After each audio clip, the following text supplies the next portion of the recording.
Is Andre Blais, who comes from Megantic.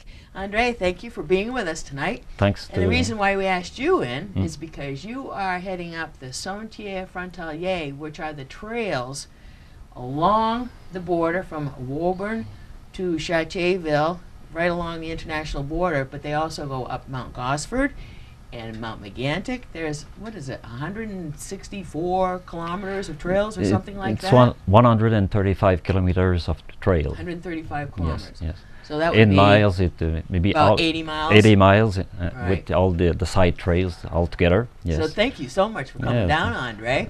I'm glad they That's let you through, even though they questioned what you're doing down here. It's a pleasure. I think a lot of folks are not aware of that whole trail system. Can you give us a little bit of information about it? And Andy can probably put the websites up too, so Okay. he can help us tell people. Okay, so Sentier Frontalier has been created in 1995. So we started around the Mount Megantic and Mount Marble Mountain, Montagne de Marbre. From that point, then we kept on going east to Mount Gosford, and to Mount Gosford down to the border at Coburn Gore.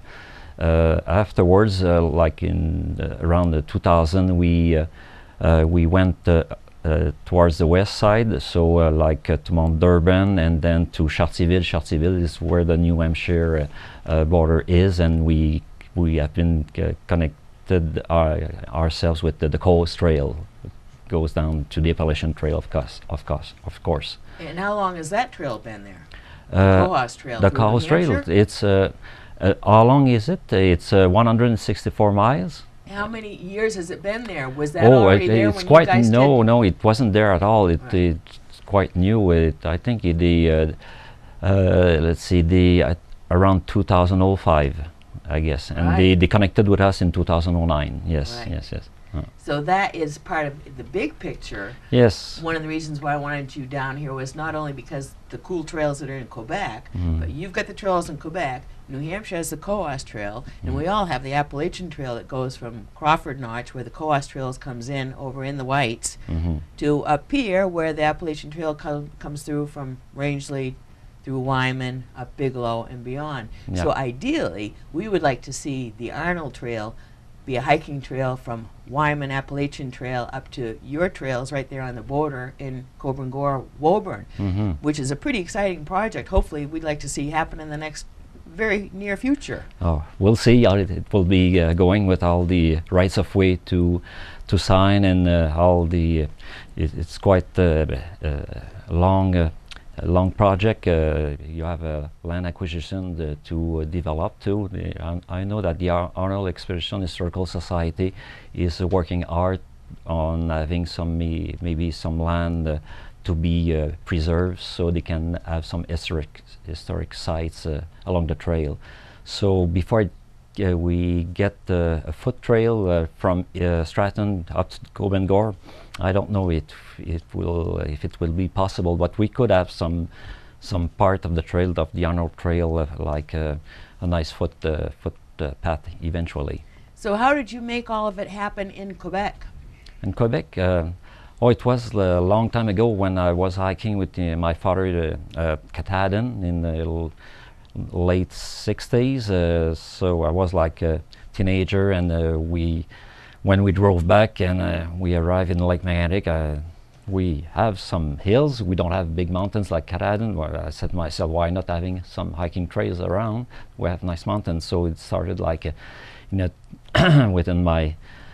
within the teenager dream, and then we worked hard with some friends, and in 1995 we got incorporated and we created the Sentier Frontalier. So you are like a non-profit organization Of that course. you started just to do this particular project. Yes, and it's ongoing. Yes, it's ongoing, of Right. course. Yes, well, most of the land that we are hiking through is public lands. Around 75 to 80% of the land, the trails are on public lands.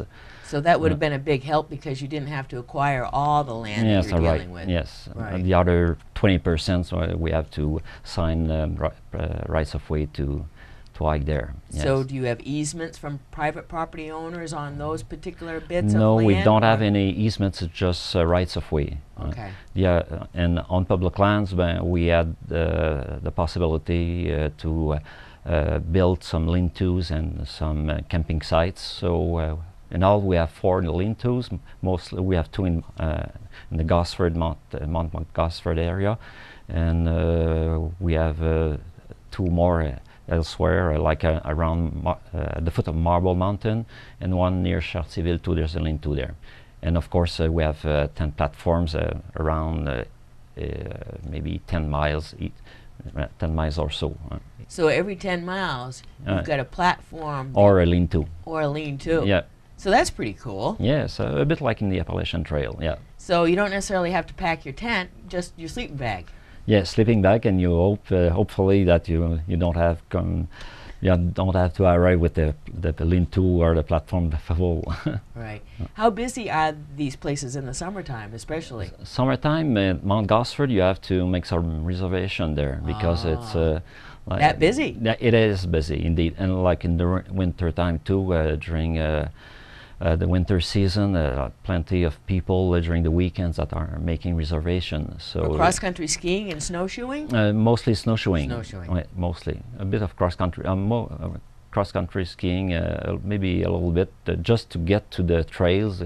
Some people cross-country because you have a gravel road, and you arrive at the trails a little bit faster this way. Right. You see, Andy's been putting up all of these pictures. Okay. Now he's showing some winter pictures. So this is the trails are a year-round attraction, yes, really. a year round. But there are not around Mount Gosford and Marble Mountain. There are quite many people going hiking or snowshoeing in those places. But elsewhere, it's quite wild country. So you have to be careful not to follow a moose track, and you have to keep your head up and follow our signs. So you don't get lost. Yeah, exactly. Right. Our signs are like a little red triangle or blue triangle for side trails. Right. Yeah. And you do all of this as on a volunteer basis? What, does everybody come out in the springtime and do the trail cleanup and all of that? Yes, so the trail maintenance or cleanups, we have maybe 5 to 10 maintenance or cleanup by year, mostly 10. Like we are starting like in the middle of May, and each 2 weeks we have clean up in the trails now. Do you do it section by section? Yes, section by section. So how much time does that take to get it all done? Okay, it takes 2 years to 2 or 3 years to make it the whole the old system. one, the old system, the 8 mile system. It all depends of the years. It can be 3 years, can be 2 years, but around 3 years, I should say. And you've been going long enough now that you know what works and what doesn't work, so you kind of have the whole system down. Yeah. Knock on so wood. we're still, yeah, knock on wood. We still have some work to be done. Like we would like to have some bridges at some places, because we. At some places, we have 2 rivers to cross by foot. We have to take our boots off and cross the river. Elsewhere, where there are stream or rivers, there are small bridges. So what do you do when you get to something that takes that would require buying lumber or, yes, or of course. something like that? So do you have to find somebody to donate the lumber, or do you fundraise to get the lumber? How does that work? Yeah, but I guess both. Everything. Yes, both of them. Yeah, fundraising and maybe some donations. Yeah, Right. all together. So. And for a specific project, are you trying to get to that project and then say on such and such a date we're all going to get together and build a bridge that day? Is that how it works? It could be that way. It could, like the bridges we built in Mount Gosford. It was like a fundraising project with the government, and that was a little bit easier. We hired some kind of field contractors, so and with some volunteers, we went there to help build the bridges. What kind of contribution, when you say the government, are we talking the provincial government? Yes, the provincial government, yeah. And how do they contribute? Oh, it was mainly during the first years. During the first years, when we started, the their contribution was up to 90% of the cost. Oh, wow. And then it came down a few years to maybe it was 50%. But they helped us a lot at the beginning just to start the whole project. Did they do that because they saw the trails as an economic development project, Yeah. or did they do it because it was an environmental project, or what I was guess their both. reason? There were both reasons. Both like it was a sustainable development project. It was like developing ecotourism in the area. So Mount Gosford was in 1989. There was a huge project like building a big downhill ski station, Right. but finally didn't work out. Right. So we arrived. We presented something else, an alternative project. So they said, "Oh, that's something that will last and that doesn't cost much money." So we preserve the mountain, and then we preserve we maintain the good health of the people around in the tourism industry too. Everybody wins. Yes, All of the course. creatures Yes. and us. Yes, And the indeed. mountains as Yeah. So it's the other side of Biglow, the east side of not Biglow, but the east side of Gosford. It also is almost as high as the summit. So you have to go up the tower. You have to climb up the tower to see the peaks of Biglow on the top of. And what about Washington? Washington is more like it's straight down the valley. Right. Yes. With nothing in the way. Almost nothing in the way. You have a few hills, of course, and you need to have a clear day. Right. It has to be clear. But on a clear day, it's probably pretty easy to pick, I would Yes, imagine, yes. especially in the wintertime when it's yes, beaming light. yes, huh? no humidity. Right. It's easier to see. Wow. What's been the most gratifying about being involved in a big project like this? Well, it's to meet like nice people down with the Appalachian Trail Biennial conference, like the one in 1997 that was here in Sugarloaf, not here in Sugarloaf, but in Beetle, Maine. And then we went to present our project to in Vermont in 2009 too. Yes, so having some talks with like Dave Starzell with the Appalachian Trail Conference and people like that. It was quite something.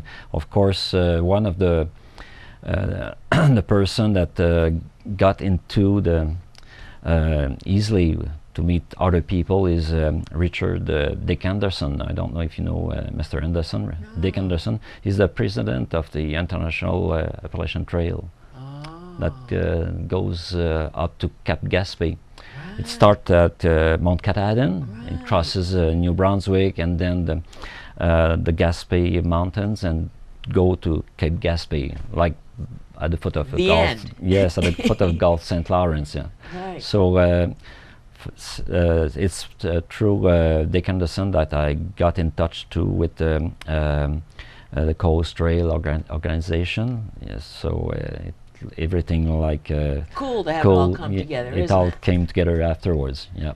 Plus, never mind the fact that it does help the Megantic region hugely, because it's certainly a tourist draw in a place where tourism wasn't even a concept 20-25 years ago. Yes, of course. So you could check our tourist information website. It's not hard to remember. It's tourismegantic.com. That's it, and you have plenty of information about all the events going the whole year around. So lots going on. And it's quite surprising, like I was talking about the Appalachian Trail Biennials, and we went there twice, and one in Maine, like I said, and one in Vermont, and after each time there were plenty of hikers coming down from New England going to Mount Megantic and Mount Gosford, so that helps a lot, and back and forth, and we are making some tourism events to go to visit the New Englands. Very exciting, isn't it?